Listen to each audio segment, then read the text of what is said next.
ونعوذ بالله من شرور أنفسنا ومن سيئات أعمالنا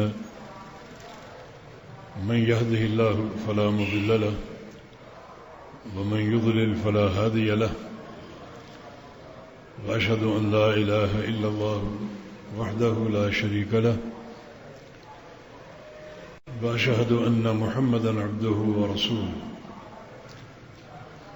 يا أيها الذين آمنوا اتقوا الله حق تقاته ولا تموتن إلا وأنتم مسلمون يا أيها الناس اتقوا ربكم الذي خلقكم من نفس واحدة وخلق منها زوجها وبث منهما رجالا كثيرا ونساء واتقوا الله الذي تساءلون به والأرحام إن الله كان عليكم رقيبا يا أيها الذين آمنوا اتقوا الله وقولوا قولا سديدا يصلح لكم أعمالكم ويغفر لكم ذنوبكم ومن يطع الله ورسوله فقد فاز فوزا عظيما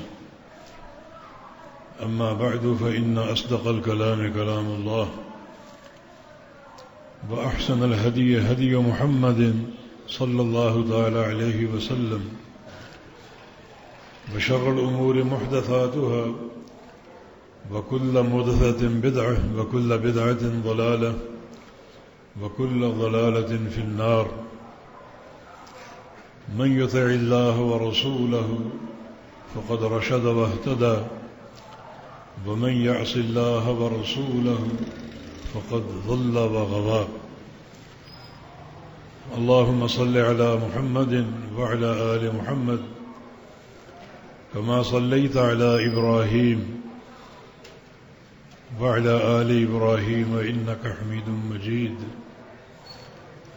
اللهم بارك على محمد وعلى آل محمد كما باركت على إبراهيم وعلى آل إبراهيم إنك حميد مجيد سبحانك لا علم لنا إلا ما علمتنا إنك أنت العليم الحكيم رب اشرح لي صدري ويسر لي أمري واحلل عقدة من لساني يفقه قولي أعوذ بالله من الشيطان الرجيم من همزه ونفخه ونفسه بسم الله الرحمن الرحيم ألم يعلموا أن الله هو يقبل التوبة عن عباده ويأخذ الصدقات وأن الله هو التواب الرحيم. یہ سورہ توبہ کی آیت مبارکہ ہے جس میں اللہ تعالی نے بعض حوالوں سے اپنے بندوں کے سامنے اپنا تعارف پیش فرمایا ہے، اپنی کچھ صفات کی معرفت اپنے بندوں کو عطا فرمائی ہے. چار چیزیں بیان ہیں. الم یعلم، کیا یہ لوگ یہ بات نہیں جانتے کہ ان اللہ هو یقبل التوبۃ عن عبادہ، کہ بے شک اللہ تعالی ہی وہ ذات ہے جو اپنے بندوں کی توبہ قبول کرتا ہے.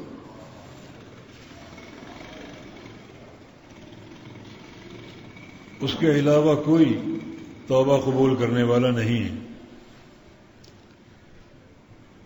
وہی ذات وحدہ لا شریک لہ اپنے بندوں کی توبہ قبول فرماتا ہے. وَيَأْخُذُ الصَّدَقَاتِ، اور وہی ذات برحق بندوں کے صدقات لیتا اور قبول کرتا ہے. وَأَنَّ اللَّهَ هُوَ التَّوَّابُ الرَّحِيمُ، اور بے شک اللہ رب العزت تواب ہے اور رحیم ہے. یہ ایک سادہ سا ترجمہ اس آیت کریمہ کا آپ نے سماعت فرمایا. اللہ رب العزت خود اپنا تعارف کرواتا ہے اور بندوں کو خبر دیتا ہے کہ بے شک اللہ تعالی ہی بندوں کی توبہ قبول کرتا ہے. ایک اور مقام پر فرمان ہے وَأَنَا التَّوَّابُ الرَّحِيمُ، اور بلا شبہ میں ہی تواب ہوں اور میں ہی رحیم ہوں.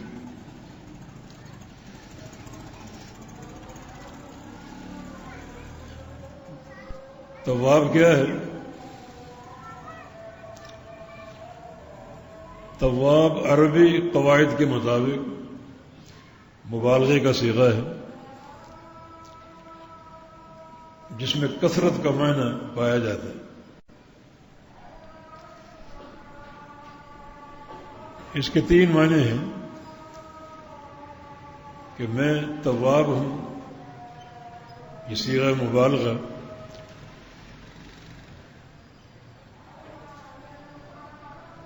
اپنے بندوں کے دلوں میں توبہ کرنا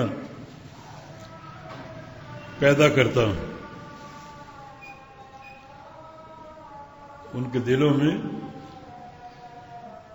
توبہ کا خیال ڈالتا ہوں اور پیدا کرتا ہوں. اور چونکہ یہ صیغہ مبالغہ ہے اس لیے کثرت کا معنی اس میں شامل کریں کہ میں بہت زیادہ اپنے بندوں کے دلوں میں توبہ کی توفیق اور توبہ کا خیال ڈالتا ہوں.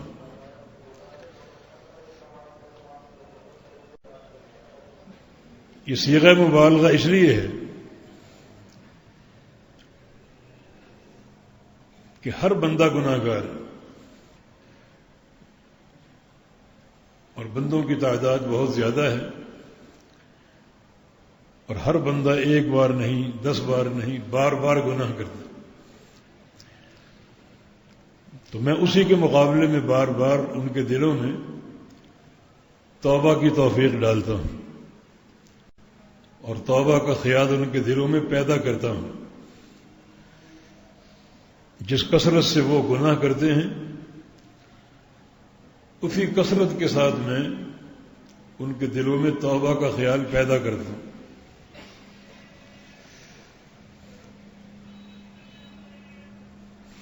اور تواب کا دوسرا معنی صرف خیال نہیں ڈالتا بلکہ عملی طور پر توبہ کی توفیق بھی دیتا ہوں. ان سے عملاً توبہ کرواتا ہوں. یہاں بھی کثرت کا معنی پیدا کریں کیونکہ صیغہ مبالغہ ہے کہ کثرت کے ساتھ اور بار بار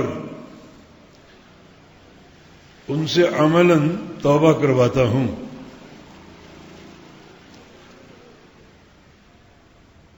کثرت کے ساتھ توبہ کا خیال ان کے دلوں میں پیدا کرتا ہوں اور کثرت کے ساتھ عملی طور پر ان سے توبہ کرواتا ہوں. اور تیسرا معنی ان کی توبہ قبول بھی کرتا ہوں. کثرت کے ساتھ تواب بہت زیادہ توبہ قبول کرنے والا. تو ان تینوں معنی میں کثرت کا مفہوم ہے کیونکہ گناہ ایک ایسی چیز ہے جو ہر بندہ کرتا ہے اور بار بار کرتا ہے. فرمایا کہ کل بنی آدم خطاء وخیر الخطائین التوابون.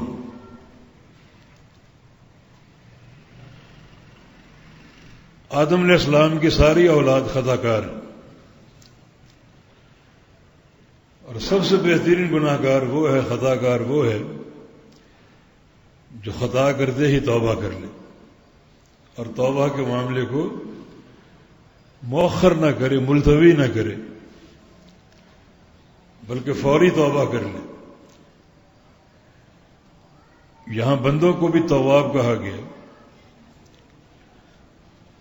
اگر تواب کا تعلق بندوں کے ساتھ ہوگا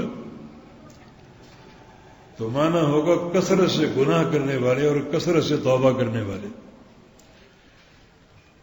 اور اگر تواب اللہ تعالیٰ کے نام اور صفت کے طور پہ استعمال ہوگا تو یہ تینوں معنی ہیں۔ انتہائی کثرت کے ساتھ گناہ گار بندوں کے دلوں میں توبہ کا خیال پیدا کرنے والا، اور انتہائی کثرت کے ساتھ انہیں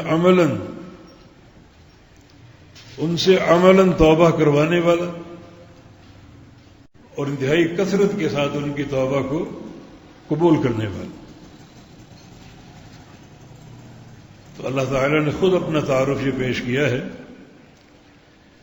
جس میں ہمارے لیے گناہ گاروں کے لیے بڑا ایک تشفی اور تسلی کا سامان ہے، جس کی عملی تصویر اس کرۂ ارضی پر رونما ہونے والا پہلا واقعہ ہے۔ ہم سب کے ماں باپ آدم علیہ السلام اور حوا علیہ السلام کا، جن سے ایک معصیت کا ارتکاب ہوا، جو شجرہ ممنوع تھا جس کو اللہ نے حرام قرار دیا، اسے تھوڑا سا چکھ لیا تھا تو اللہ تعالیٰ نے جنت سے نکال دیا اور زمین پہ اتار دیا۔ اور خود اللہ تعالیٰ نے اس قصے کی حکایت فرمائی ہے، فَتَلَقَّى آدَمُ مِن رَّبِّهِ كَلِمَاتٍ فَتَابَ عَلَيْهِ إِنَّهُ هُوَ التَّوَّابُ الرَّحِيمُ، کہ آدم علیہ السلام نے اپنے رب سے کچھ کلمات حاصل کیے توبہ کے لیے۔ اللہ رب العزت نے دل میں توبہ کا خیال پیدا کیا، اور بڑے بابرکت کلمات بھی آدم علیہ السلام کو عطا فرمائے، جنہیں پڑھ کر وہ توبہ کر لے۔ اور فتاب علیہ، اللہ تعالیٰ نے ان کی توبہ قبول کر لی۔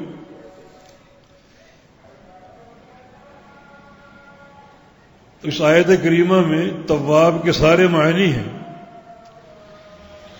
کہ اللہ رب العزت نے آدم علیہ السلام کے دل میں توبہ کا احساس پیدا کیا اور ان سے عملاً توبہ کروائی، اور اللہ تعالیٰ نے وہ توبہ قبول بھی کر لی۔ انہ هو التواب الرحیم، بے شک وہ بڑا تواب ہے اور بڑا رحم کرنے والا ہے۔ وہ کلمات کیا تھے؟ ربنا ظلمنا انفسنا وإن لم تغفر لنا وترحمنا لنكونن من الخاسرین۔ اے اللہ، ہم نے اپنی جانوں پر ظلم کر لیا، اور ظلم کثیر۔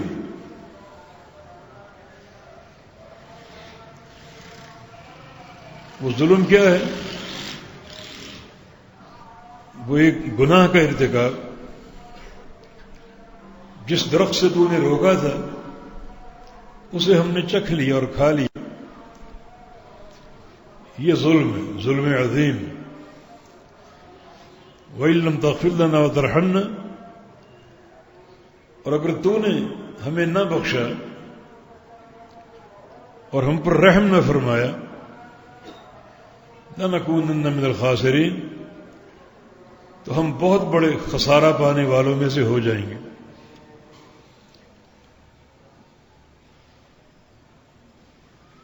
ایک بڑا نقصان ہوگا ہمارا اگر تو نے نہ بخشا۔ وہ نقصان ایسا ہے کہ کوئی چیز اس کی تلافی نہیں کر سکتی۔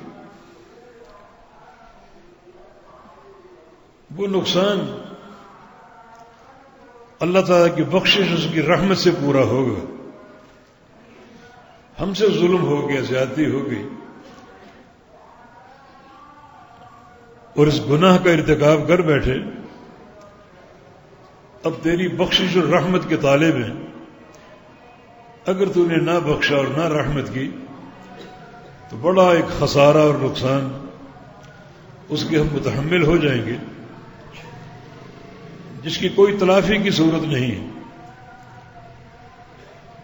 اللہ رب العزت نے خود یہ کلمات آدم علیہ السلام کو سکھائے اور خود ان کے دل میں توبہ کا احساس پیدا کیا اور خود عملی طور پر ان سے توبہ کروائی،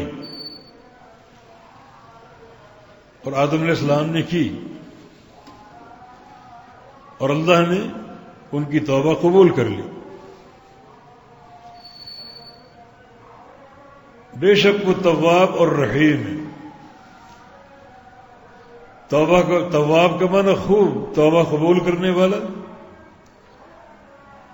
اور بہت زیادہ رحم کرنے والا.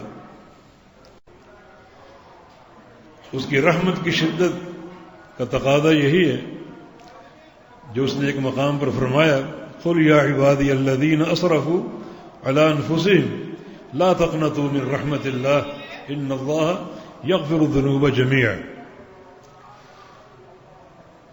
میرے ان بندوں سے کہہ دو جو بار بار گناہوں کے ارتکاب سے اپنے اوپر ظلم کر بیٹھے ہیں، زیادتیاں کر چکے ہیں، اللہ تعالیٰ کی رحمت سے مایوس نہیں ہونا. بے شک اللہ رب العزت سارے گناہوں کو بخشنے والا. یعنی اس کی جو رحمت ہے، جس سے مایوس ہونا گناہ ہے، اس رحمت کا تقاضا یہ ہے کہ اللہ تعالیٰ سارے گناہوں کو بخشنے والا اور معاف کرنے والا ہے. یہاں ایک گناہ کی ہیبت ہم ضرور بتائیں گے، وہ ذات ارحم الراحمین اور وہ ذات التواب الرحیم. اس نے صراحت سے کہہ دیا کہ وہ گناہ میں نہیں معاف کروں گا، اور وہ شرک ہے. ان اللہ لا یغفر ان یشرک بہ یغفر ما دون ذلک لمن یشاء. اللہ تعالی شرک کرنے والے کو معاف نہیں کرتا، ہر گناہ معاف کر دے گا، مگر مشرک کی معافی نہیں ہے، شرک کی معافی نہیں ہے جب تک بندہ صدق دل سے توبہ نہ کرے. باقی ہر گناہ معاف ہو سکتا ہے، بغیر توبہ کے معاف ہو سکتا ہے، مگر شرک معاف نہیں ہوگا. تو وہ ذات جو ارحم الراحمین ہے، التواب الرحیم الرحمن،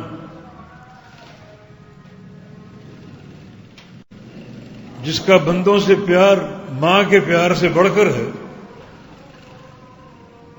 اس نے یہ بات صراحت سے فرما دی کہ شرک کی معافی نہیں ہے، جس سے اندازہ کریں کہ شرک ایک کتنا پرہیبت گناہ ہے اور کتنی بڑی نحوست ہے. اللہ رب العزت نے بنی اسرائیل کے 100 افراد کے قاتل کو معاف کر دیا. اس نے 100 قتل کیے تھے، بالآخر اللہ تعالی نے اس کے دل میں توبہ کا خیال پیدا کر دیا اور وہ توبہ کی طرف مضطر اور لاچار ہو گیا. لوگوں سے پوچھتا پھر رہا، حل لی من توبہ، حل لی من توبہ، مجھے بتاؤ میرے لیے توبہ ہے یا نہیں. بڑے بھیانک گناہ میں نے کیے ہیں، اللہ کے 100 بندوں کو قتل کیا، اور ایک حدیث میں ظلمن کے الفاظ ہیں، قاتل 99 نفسا ظلمن.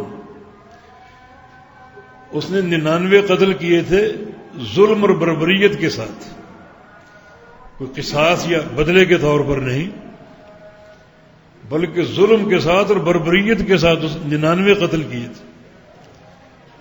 اللہ تعالی نے اس عظیم اور بڑے گناہ گار کو اس کے دل میں توبہ کا احساس پیدا کر دیا، اور وہ عملی طور پر توبہ کرنے کی راہ پر روانہ ہو گیا اور اللہ نے توبہ قبول کی اس کی. حالانکہ جہاں جا کر توبہ کرنی تھی وہاں پہنچ نہیں پائے، راستے میں پیام اجل آ گیا، روح قبض ہو گئی. مگر جو ایک احساس ندامت تھا اس احساس کی بنا پر وہ بخشا گیا. نبی علیہ السلام کی حدیث ہے الندم التوبہ، گناہ پر شرمندگی ہی توبہ ہے، ندامت ہی توبہ ہے. تو اللہ تعالی نے اس 100 افراد کے قاتل کو معاف کر دیا. مگر وہی اللہ فرماتا ہے اگر شرک کر لیا تو شرک معاف نہیں ہوگا. اور ایک حدیث میں رسول اللہ صلی اللہ علیہ وسلم کا فرمان ہے کہ ان اللہ حجب التوبۃ عن کل صاحب بدع، کہ اللہ رب العزت نے بدعتی انسان سے بھی توبہ کو چھپا لیا. اس کے اندر بھی اللہ تعالیٰ توبہ کا احساس پیدا نہیں کرتا الا ما شاء اللہ، اللہ چاہے تو. مگر عام طور پر بدعتی انسان کے اندر اللہ رب العزت توبہ کا احساس پیدا نہیں کرتا، پیدا نہیں ہونے دیتا، کیونکہ وہ اپنے بدعت کے بارے میں دھوکہ کھائے ہوئے ہے، اس کو اچھا سمجھتا ہے، نیکی سمجھتا ہے. ہر گناہ گار کو اپنے گناہ کا احساس ہو سکتا ہے، قاتل اپنے قتل کو جرم سمجھ سکتا ہے، زانی اور شرابی اپنے ان گناہوں کو بڑے جرائم قرار دے سکتے ہیں اور توبہ کر سکتے ہیں. مگر بدعتی کا عمل ایک ایسا عمل ہے کہ وہ تو اس کے سامنے مزین ہے شیطان کی تزیین کے ساتھ، وہ تو اس کو نیکی سمجھتا ہے اور بہت کم پلٹا کھاتا ہے، بدعت پر قائم رہتا ہے. تو اللہ رب العزت نے بدعتی انسان سے بھی توبہ کو چھپا دیا، معنی اس کے دل میں توبہ کا احساس پیدا نہیں فرماتا. جس کو اللہ توفیق دے دے. یہ 2 جرائم ایسے ہیں ان کی بخشش نہیں ہے. 100 افراد کے قاتل کی بخشش ہو سکتی ہے، لیکن ان 2 بھیانک جرائم کے جو حامل لوگ ہوں گے ان کی بخشش نہیں. وہ ذات ارحم الراحمین، ہر گناہ بخشنے والی، بندوں کے دلوں میں توبہ کا احساس پیدا کرنے والی، کثرت کے ساتھ، کیونکہ بندے بھی کثرت سے گناہوں کا ارتکاب کرتے ہیں، اور اسی کثرت کے ساتھ عملی طور پہ توبہ کی توفیق دینے والی، اور اسی کثرت کے ساتھ اپنے بندوں کی توبہ قبول کرنے والی.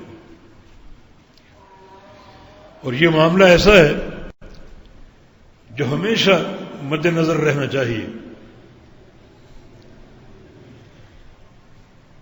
اللہ تعالیٰ کے دربار میں ہر وقت ایک حاضری کی صورت ہو اور کثرت سے اپنے گناہوں کو یاد کرے اور گناہوں پر توبہ کرے. جو بندہ توبہ کرتا ہے سمجھے کہ اس کو اللہ کی توفیق میسر آ گئی، اور اس توبہ کی قبولیت بھی ضروری ہے. جس ذات نے توبہ کا احساس پیدا کر دیا اور جس ذات نے عملی طور پہ توبہ کروا دی، یقیناً وہ توبہ قبول بھی کرے گا. یہ ساری اسی کی توفیق سے ہے. نبی علیہ السلام کی حدیث ہے کہ طوبی لعبد وجد فی صحیفتہ یوم القیامہ استغفارا کثیرا. اس بندے کے لیے خوشخبری ہو اور جنت کی بشارت ہو جو قیامت کے دن اپنے نامہ اعمال میں کثرت سے استغفار کو پائے. یہاں کثرت ہی مطلوب ہے. ہر بندہ گناہ کرتا ہے اور کثرت سے گناہ کرتا ہے، توبہ کرتا ہے اور بار بار توبہ کو توڑتا ہے. اور اللہ تعالیٰ اسی کثرت سے بلکہ اس سے بڑھ کر توبہ کا احساس بھی پیدا کرتا ہے اور عملی طور پہ توبہ کرواتا ہے. اور جب وہ توبہ کر رہا ہو یا کر لے تو اللہ اس توبہ کو قبول کر لیتا. ہاں البتہ وہ معانی ہمارے ذہن میں ہونے چاہیے جن معانی کو پیدا کرنے سے توبہ کا معاملہ انتہائی قریب ہو جاتا ہے اور انتہائی قابل قبول بن جاتا ہے.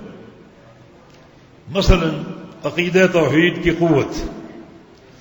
اللہ پاک کا فرمان ہے کہ فاعلم انہ لا الہ الا ھو واستغفر لذنبک. اے میرے پیارے پیغمبر صلی اللہ علیہ وسلم، جان لو کس چیز کو؟ لا الہ الا اللہ کو. اس کلمے کو پہچان لو.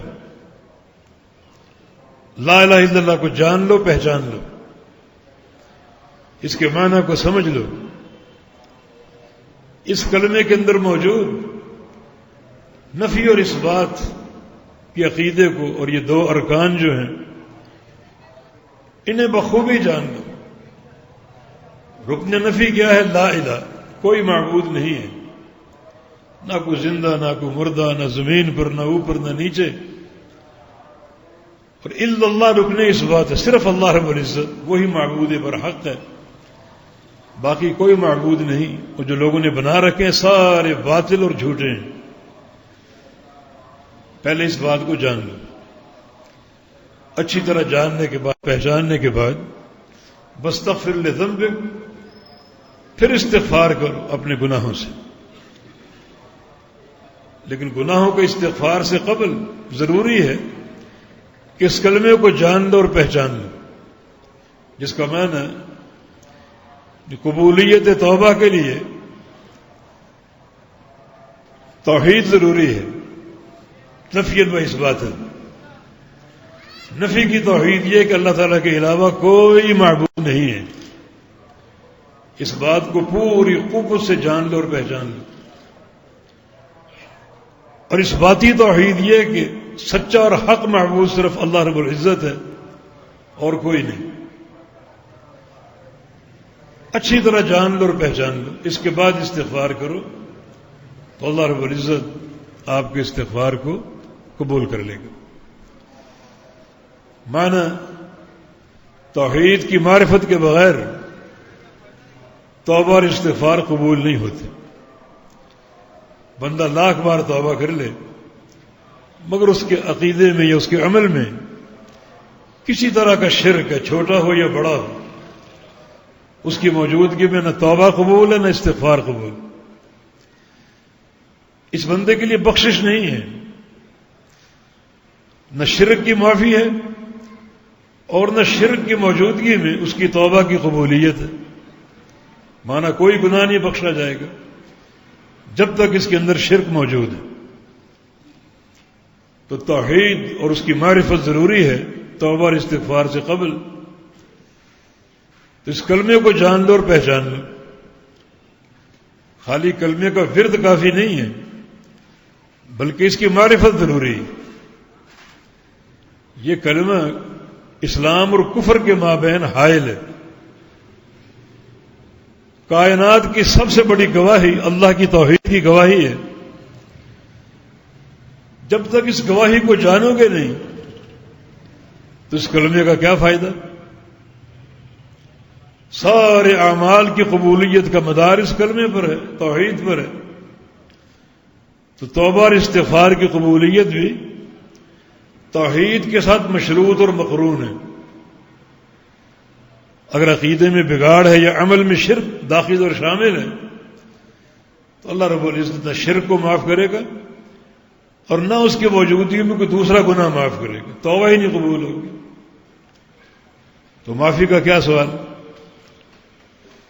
تو جو معنی آپ نے پیدا کرنے ہیں توبہ اور استغفار سے قبل، اس میں توحید کی صلابت اور پختگی اور مضبوطی اور شدت اس کا پہلا نمبر اور پہلا درجہ. رسول کریم صلی اللہ علیہ وسلم نے ایک صیغہ ذکر کیا ہے اور اس کو سید الاستغفار کہا ہے. توبہ کا صیغہ، استغفار کا صیغہ، اور اسے سارے استغفاروں کا سردار کہا ہے. اس میں توبہ اور استغفار کے تعلق سے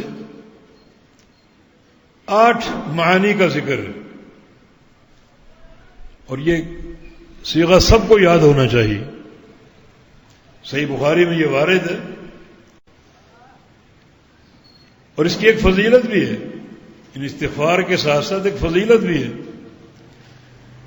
جس بندے کو اللہ تعالیٰ صبح کے وقت یہ پڑھنے کی توفیق دے دے اور اس دن شام ہونے سے پہلے فوت ہو جائے تو سیدھا جنت میں جائے گا،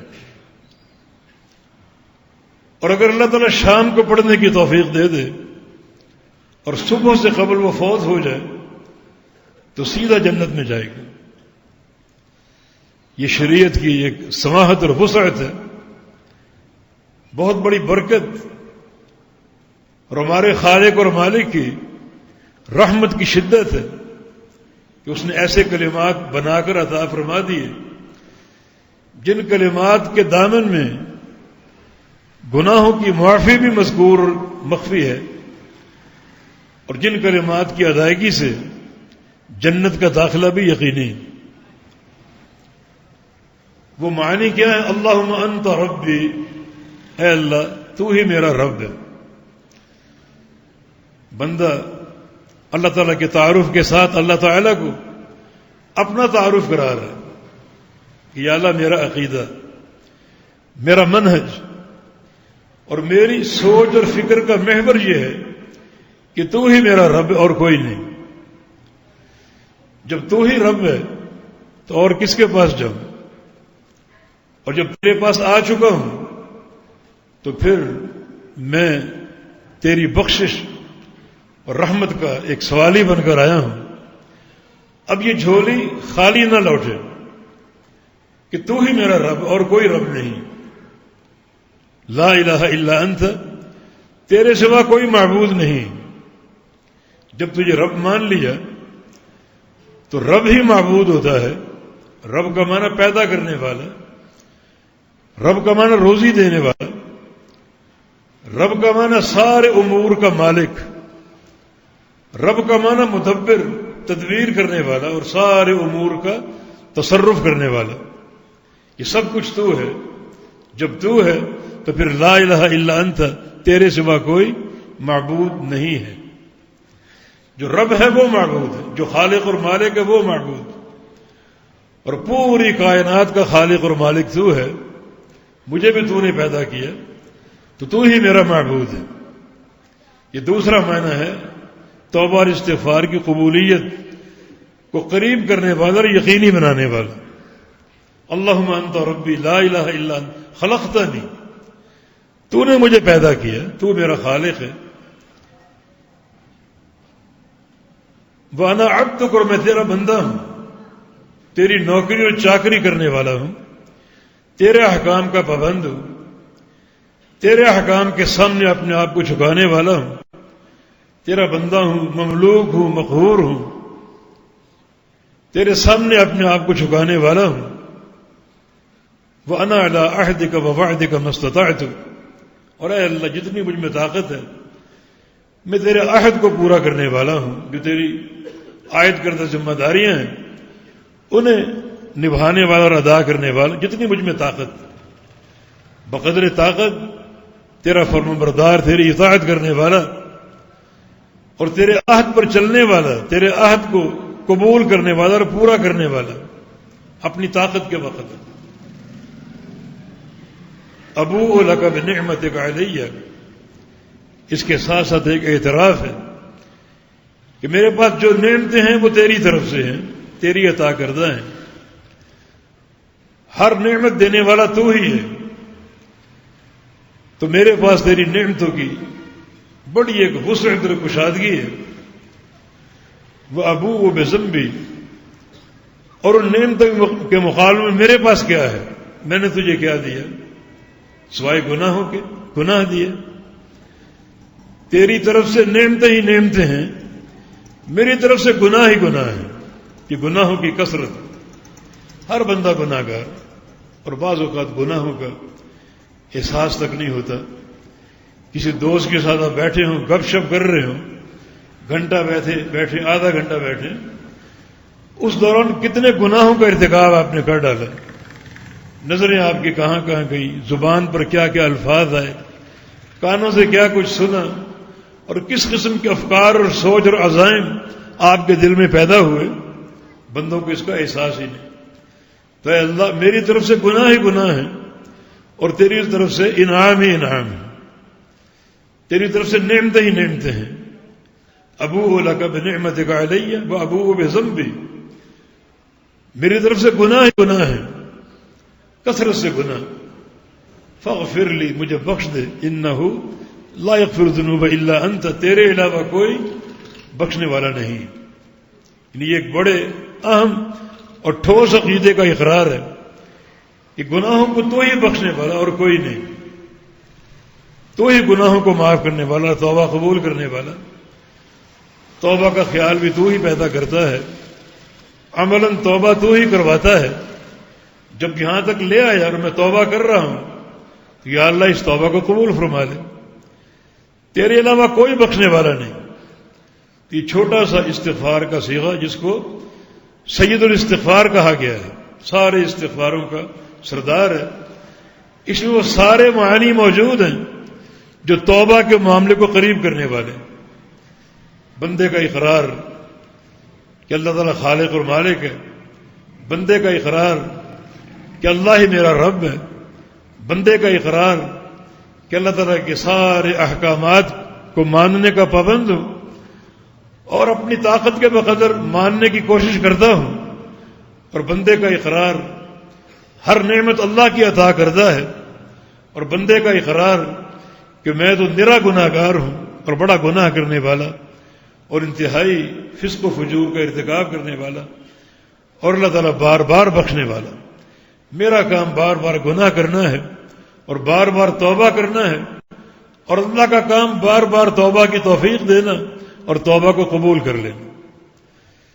تو سید الاستغفار کو اچھی طرح یاد کریں، پڑھیں کثرت سے، اور جو معنی اس کے اندر موجود ہے اور جو بنیادیں ہیں توبہ کے تعلق سے، ان بنیادوں کا استحضار رکھیں اپنے دلوں میں۔ اور یہ معاملے ایسے ہیں کہ اللہ تعالیٰ ان معاملوں پر جلدی توبہ قبول کرنے والا اور بندوں کو بخش دینے والا ہے۔ تو یہ آیت کریمہ سورہ توبہ کی جو شروع میں ہم نے پڑھی، اس میں اللہ نے خبر دی کہ بندے نہیں جانتے کہ میں ان کی توبہ قبول کرتا ہوں، اور وہ یاخذ الصدقات، اور صدقات لیتا ہوں اور قبول کرتا ہوں۔ یہ بندہ جو صدقہ دیتا ہے اس صدقے کو میں پکڑتا ہوں اور لیتا ہوں اور قبول کرتا ہوں۔ یہ بھی ایک بڑا اعزاز ہے بندوں کے لیے کہ اللہ تعالی ہمارا صدقہ اپنے ہاتھ میں لے لے اور اس کو قبول کر لے۔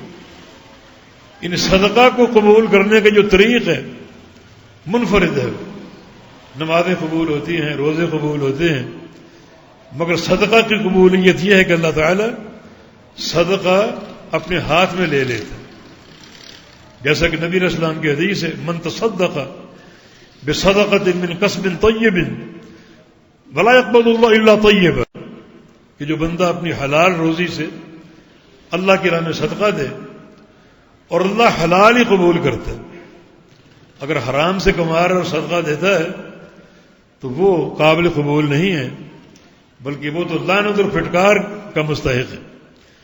کسب طیب سے صدقہ دیا تو اللہ وہ صدقہ لے لیتا ہے، اپنے دائیں ہاتھ میں رکھ لیتا ہے، اور اس کے دونوں ہاتھ دائیں ہیں، اور یربیھا کما یربی احدکم فلوہ، اور اللہ اس کو صرف لیتا ہی نہیں بلکہ پالتا ہے جیسے تم اپنے جانور کے بچے کو پالتے ہو۔ آہستہ آہستہ بڑھتا ہے، صدقہ بھی آہستہ آہستہ بڑھتا ہے۔ جانور کے بچے کی ایک حد ہے وہ ختم ہو جائے گا، مگر صدقے نے قیامت تک بڑھتے ہی رہنا ہے، حتیٰ کہ قیامت کی حتیٰ یصیر مثل احد، کہ مثل الجبل، قیامت کے دن وہ ایک کھجور، جو ایک پیسہ یا روپیہ جو آپ نے دیا وہ احد پہاڑ بن چکا ہوگا، اور پہاڑ کی صورت میں بندے کے میزان حسنات میں ہوگا۔ تو یہ صدقے کو قبول کرنے کا منفرد طریقہ کہ اللہ تعالیٰ قبول بھی کرتا ہے، راضی بھی ہوتا ہے اور اس کو اپنے ہاتھ میں لے لیتا ہے، اور یہ اللہ تعالیٰ کی محبت کا ایک عالم ہے محبت کا ایک انداز ہے. اللہ تعالیٰ کو بندے کا صدقہ پسند ہے اور صدقے میں اخلاص ہو وہ پسند ہے کہ میرے بندے نے صدقہ دیا کسی ریاکاری کے بغیر، صرف مجھے دکھانے کے لیے، مجھے خوش کرنے کے لیے. میں ایسا خوش ہوں گا کہ یہ صدقہ خود لے لوں گا اور اپنے دائیں ہاتھ میں رکھ لوں گا. قبول بھی ہو گیا اور وہ بڑھنا شروع ہو گیا. صدقہ بڑا ایک محبوب عمل ہے. اس لیے جو لوگ قیامت کے دن یا مرنے کے بعد اللہ تعالیٰ کے عذاب کے منظر دیکھیں گے وہ کیا کہیں گے؟ لو ان لنا کرۃ فاصدق، لو ان لی کرۃ فاصدق، کاش ہمیں دوبارہ بھیج دیا جائے، ہم جا کر صدقہ دیں. وانفقوا مما رزقناکم من قبل ان یأتی احدکم الموت فیقول رب لولا اخرتنی الی اجل قریب فاصدق. بندہ کیا کہے گا کہ کاش اللہ تعالیٰ مجھے ڈھیل دے دے، تھوڑی سی ڈھیل دے دے، تھوڑی سی عمر بڑھا دے. میرے بندے کیا کرے گا عمر بڑھوا کر؟ 70 سال دے دیے، 100 سال دے دیے، اب تو کیا چاہتے عمر بڑھا دے؟ تھوڑی سی ڈھیل دے دے، عمر بڑھا دے تو میں جا کر ایک ہی کام مسلسل کروں گا اور وہ صدقہ دیتا رہوں. بندہ دیکھے گا نا کہ صدقے کی کیا پذیرائی ہے اور کیا قبولیت کا عالم ہے اور کیا اللہ کی رضا اور محبت کی راہ ہے یہ. تو بندہ کہے گا تھوڑی سی ڈھیل دے دے، اور جو تو ڈھیل دے گا اس میں ایک ہی کام کروں گا، ہر وقت صدقہ ہی دیتا رہوں گا. جس سے اندازہ ہوتا ہے کہ صدقہ ایک بڑا محبوب عمل ہے اللہ کے ہاں. تو یہ صدقے کی قبولیت کا ذکر، یا خود صدقات، اللہ صدقات کو لیتا ہے، قبول بھی کرتا ہے، اپنے دائیں ہاتھ میں رکھ کے اس کو پالتا ہے، قیامت تک وہ پلتا رہے گا، بڑا ہوتا رہے گا، حتیٰ کہ ایک ذرے کی مقدار کا صدقہ قیامت کے دن ایک عظیم پہاڑ بن کے آپ کی نیکیوں کے پلڑے میں ہوگا اور آپ کے اس پلڑے کو بھاری کرے گا، نیکیاں بھاری کرے گا. اور نیکیوں کا بھاری ہونا، چاہے وہ بھاری ہونا ایک ذرے کے برابر ہو، یہ بندے کی نجات کی نشانی ہوگی اور اس کی بخشش کی نشانی ہوگی. تو اللہ تعالیٰ خود اپنا تعارف کرا رہا ہے کہ اللہ رب العزت بندوں کی توبہ کو بار بار قبول کرتا ہے، کثرت سے قبول کرتا ہے، اور بندوں کے صدقات قبول بھی کرتا ہے اور پکڑتا بھی ہے، لیتا بھی ہے، اور ان صدقات کو بڑھاتا بھی ہے. اور وَأَنَّهُ هُوَ الْغَفُورُ وَأَنَّهُ هُوَ التَّوَّابُ الرَّحِيمُ. اور بے شک اللہ تعالیٰ کثرت سے خوب توبہ قبول کرنے والا اور الرحیم شدت سے رحم کرنے والا، دونوں مبالغے کے صیغے، دونوں میں کثرت کا معنی ہے کہ اللہ تعالیٰ بار بار اپنے بندے کو توبہ کا احساس بھی دیتا ہے اور اس سے عملاً توبہ کرواتا ہے اور اس کی توبہ بار بار قبول کرتا ہے. بندے کا کام بار بار گناہ کرنا اور بار بار توبہ کرنا، بلکہ بار بار توبہ کو توڑنا اور پھر گناہ کرنا اور پھر توبہ کرنا. اللہ تعالیٰ تواب ہے، بار بار جو توبہ بندہ توڑتا ہے اور پھر گناہ کر کے پھر توبہ کرتا ہے، اللہ پھر قبول کر لیتا ہے. اور وہ خوب تواب ہے اور کثرت سے بندوں کے گناہوں کو بخشنے والا، اور ساتھ الرحیم بھی ہے. تواب کے ساتھ رحیم بھی ہے. یہ نہیں کہ بندہ توبہ کر کے اپنے گناہ بخشواتا ہے اور اللہ گناہ معاف تو کر دیتا ہے، مگر اس گناہ کے ارتکاب کی وجہ سے بندے کو چھوڑ دیتا ہے. جیسے انسانوں کا طرز عمل ہے، کوئی آپ پر زیادتی کر بیٹھے، اول تو آپ معاف نہیں کرتے، اور اگر معاف کر دیں تو شرط لگاتے ہیں کہ اپنی شکل گم کر لو، مجھے دوبارہ یہاں نظر نہ ہو. اللہ تعالیٰ کا معاملہ یہ نہیں ہے. بندہ کثرت سے گناہ کرتا ہے، اللہ کثرت سے معاف کرتا ہے، اور ساتھ الرحیم بھی ہے، بندے پر اپنی رحمت نچھاور کرتا ہے، بندے کو رحمتوں سے ڈھانپ لیتا ہے. گناہگار بندے کو معاف بھی کر دیا، رحمتیں بھی عطا فرما دی. تو مانا توبہ ایک ایسا عمل ہے جس سے اللہ تعالیٰ کی صفت تواب کے مظاہر ہمارے سامنے آتے ہیں، اور ساتھ ساتھ صفت الرحیم کہ وہ توبہ بکثرت قبول کرنے والا اور کثرت سے اور شدت سے رحم کرنے والا.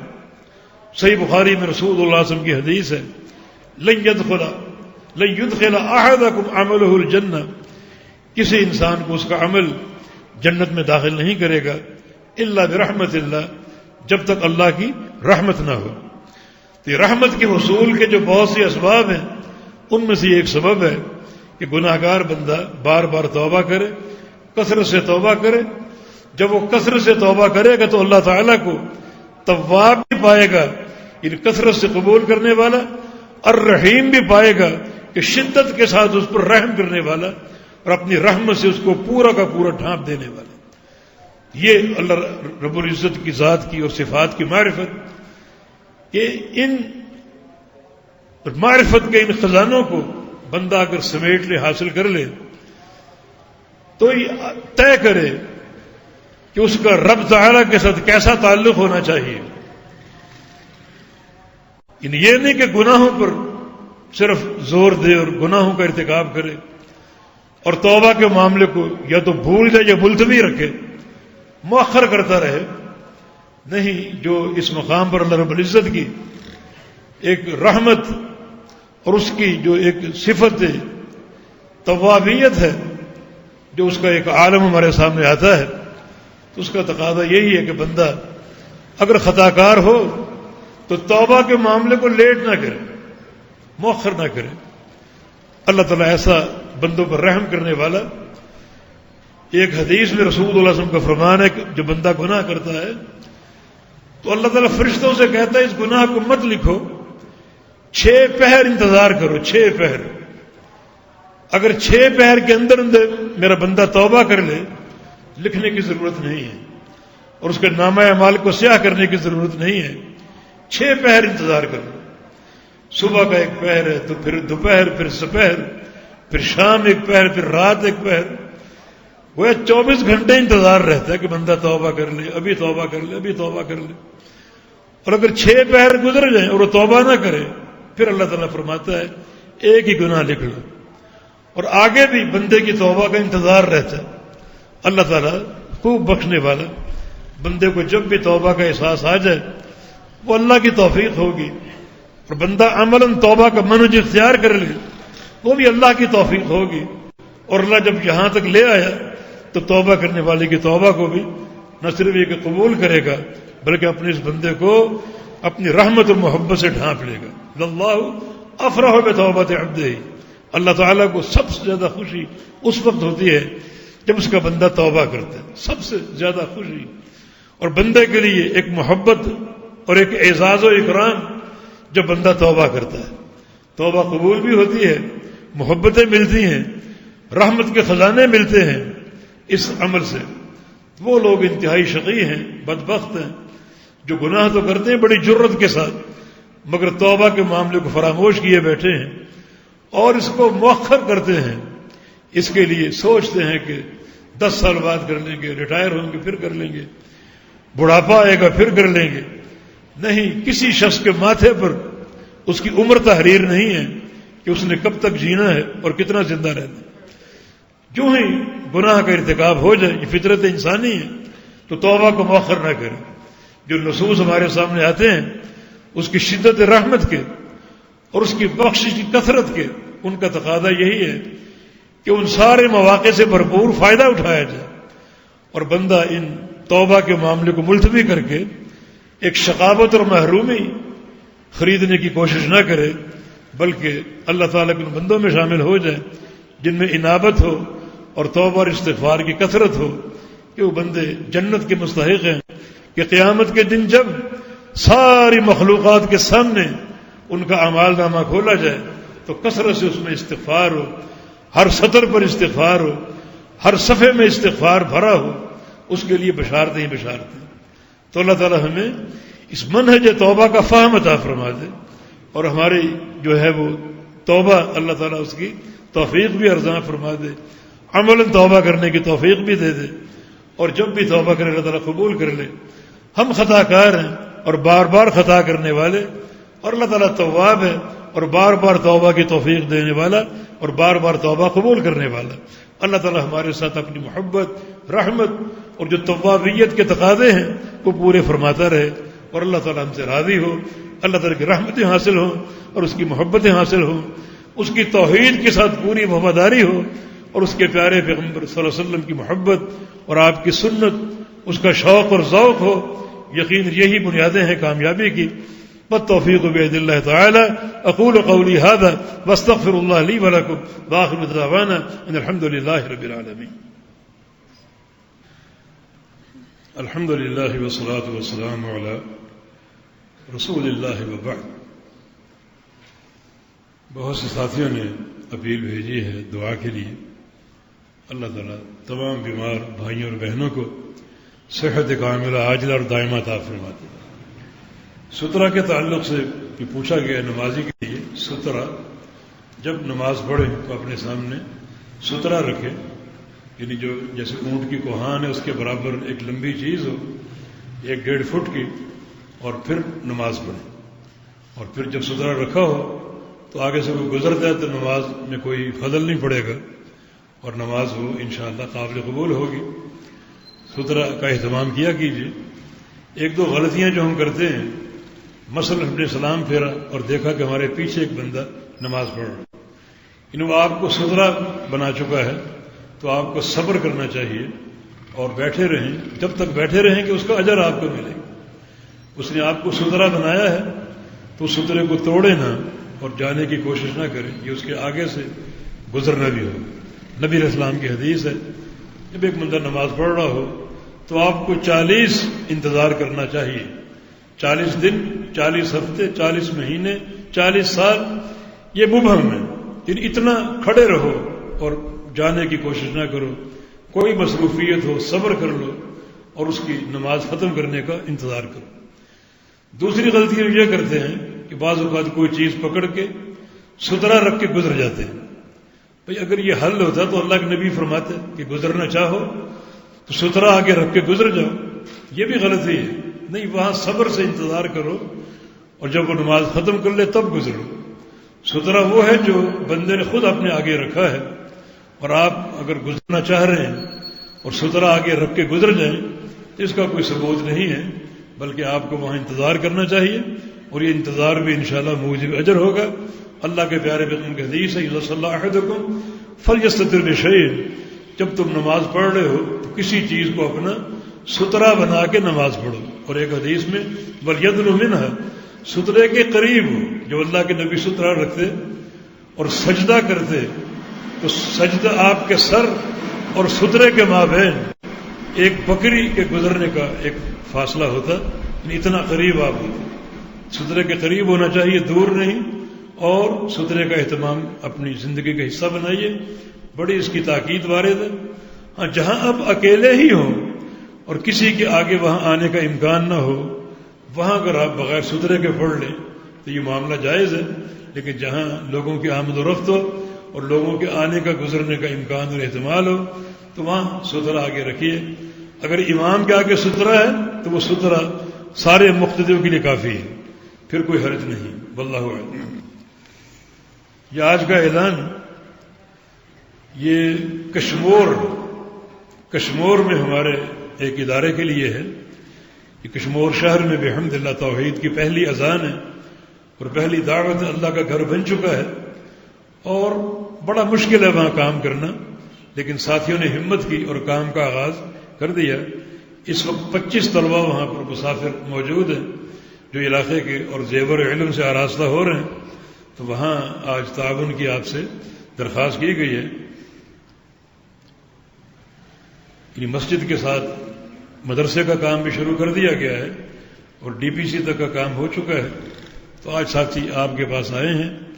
اللہ تعالیٰ سے مدد کے بعد آپ حضرات کے سامنے تو آپ اس ادارے کے لیے تعاون کریں. بڑا ایک دور افتادہ مقام ہے، بڑی وہاں جہالت ہے اور وسائل کی کمی ہے، لیکن بحمدللہ یہ ہمت کی بات ہے کہ اللہ کا گھر بن چکا، مدرسہ زیر تعمیر ہے، طلبہ موجود ہیں، نمازوں کا اہتمام ہو رہا ہے، طلبہ کی تعلیم کا اہتمام ہو رہا ہے. تو جو کام انہوں نے کرنا تھا وہ کر ڈالا. اب آگے ہماری ذمہ داری ہے کہ ہم ان کو مایوس نہ لوٹائیں. دور سے آئے ہیں اور ان کو تعاون دیں ضرور، تاکہ اللہ کے دین کا کام چلتا رہے. اور تعلیم جس میں خرچ کرنا صدقہ جاریہ کے مترادف ہے، یہ کام جاری و ساری رہے. اللہ پاک سب کو توفیق عطا فرمائے. ان الحمد للہ نحمده ونستعینه ونستغفره ونعوذ باللہ من شرور انفسنا وسیئات اعمالنا من يهده الله فلا مضل له ومن يضلل فلا هادي له واشهد ان لا اله الا الله وحده لا شريك له واشهد ان محمدا عبده ورسوله. يا ايها الذين امنوا اتقوا الله حق تقاته ولا تموتن الا وانتم مسلمون. يا ايها الناس اتقوا ربكم الذي خلقكم من نفس واحده وخلق منها زوجها وبث منهما رجالا كثيرا ونساء واتقوا الله الذي تساءلون به والأرحام إن الله كان عليكم رقيبا. يا أيها الذين آمنوا اتقوا الله وقولوا قولا سديدا يصلح لكم أعمالكم ويغفر لكم ذنوبكم ومن يطع الله ورسوله فقد فاز فوزا عظيما. اللهم صل على محمد وعلى آل محمد كما صليت على إبراهيم وعلى آل إبراهيم إنك حميد مجيد. اللهم بارك على محمد وعلى آل محمد كما باركت على إبراهيم وعلى آل إبراهيم إنك حميد مجيد. ربنا لا تؤاخذنا إن نسينا أو أخطأنا ربنا ولا تحمل علينا إصرا كما حملته على الذين من قبلنا ربنا ولا تحملنا ما لا طاقة لنا به واعف عنا واغفر لنا وارحمنا أنت مولانا فانصرنا على القوم الكافرين. ربنا ظلمنا أنفسنا وإن لم تغفر لنا وترحمنا لنكونن من الخاسرين. ربنا آتنا في الدنيا حسنة وفي الآخرة حسنة وقنا عذاب النار. ربنا ظلمنا أنفسنا ظلما كثيرا ولا يغفر الذنوب إلا أنت فاغفر لنا مغفرة من عندك وارحمنا إنك أنت الغفور الرحيم. رب اغفر وارحم وأنت خير الراحمين. اللهم انصر الإسلام والمسلمين. اللهم انصر من نصر دين محمد صلى الله تعالى عليه وسلم واجعلنا منهم واخذل من خذل دين محمد صلى الله تعالى عليه وسلم ولا تجعلنا منهم. اللهم اغفر للمسلمين والمسلمات والمؤمنين والمؤمنات الأحياء منهم والأموات إنك سميع قريب مجيب الدعوات. ربنا تقبل منا إنك أنت السميع العليم وتب علينا إنك أنت التواب الرحيم برحمتك يا أرحم الراحمين. وصلى الله